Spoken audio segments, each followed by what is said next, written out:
تو لفظ سنو حدیث کے، نبی پاک نے فرمایا عائشہ لی ماللہ وقت، میرا اپنے اللہ کے ساتھ ایک وقت ہوتا ہے۔ کس کے ساتھ؟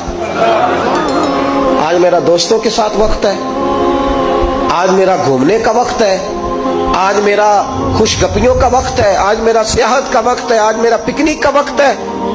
میرے نبی پاک نے فرمایا لی مع اللہ وقت، عائشہ میرا اپنے اللہ کے ساتھ، میرا اپنے اللہ کے ساتھ ایک وقت ہوتا ہے۔ اس وقت نہ وہاں کوئی فرشتہ آ سکتا ہے، نہ کوئی نبی اور مرسل آ سکتا ہے۔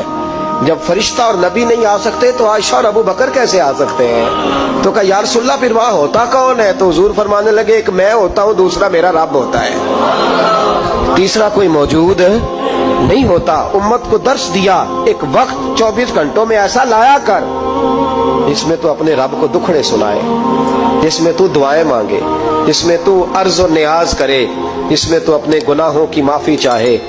اعلیٰ حضرت کے والد گرامی سے کسی نے پوچھا، مولانا نقی علی خان صاحب سے، کہ حضرت جی فرعون 500 سال ہی حکومت کر گیا، 500 سال ہی حکومت کر گیا، اللہ کا مقابلہ کرنے والا پکا کافر بے ایمان۔ تو آپ فرمانے لگے ملا رومی کی وہ کتاب پڑھو مثنوی، جس میں انہوں نے لکھا ہے کہ جب ساری دنیا سو جاتی تھی تو فرعون اٹھ کے مصلے پہ بیٹھتا تھا، کہتا تھا یا اللہ معاف کر دے، رب تو ہی ہے، گناہگار بڑا ہوں پر مہربانی کر۔ روز معافیاں مانگتا تھا تو رب کریم کی قدرت نے مہلت دی کہ روز توبہ کرتا ہے، چلو ایک دن سچی بھی کاری جائے تو اچھا ہے، اللہ نے مہلت دی۔ اور میرے بھائی اگر تو روز رات مصلے پہ بیٹھے تو تجھے مہلت ملے، عذاب نہ آئے۔